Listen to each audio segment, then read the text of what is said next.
Welcome to the banker lamp. Please enjoy the video. You start by making the area safe and accessible.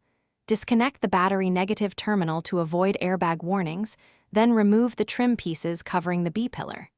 Use a 10 mm socket and keep fasteners organized so reassembly is simple. Once done, tilt the seat and recline the backrest to expose the retractor and anchor bolts.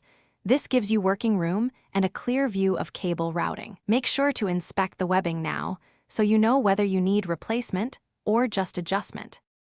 You'll now address the core components. Examine the belt webbing for cuts or frays and clean lightly if it's reusable.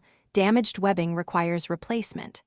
Remove the retractor mounting bolt and carefully pull the belt out to free any jam. Do not yank.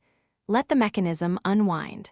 If the buckle is sticky, remove it and apply contact cleaner to the latch, then cycle it until smooth. Once retractor and buckle operate freely, reposition the belt into its correct routing path so it feeds straight into the retractor. You finish by reinstalling trim and torquing all bolts to factory spec, then reconnect the battery negative terminal so systems reset. Once reassembled, perform 5 to 10 quick sharp pulls to engage the emergency lock, followed by a slow, steady pull to confirm smooth retraction. This checks both inertia and webbing return. If the belt still skips or won't lock, remove the retractor and inspect for debris.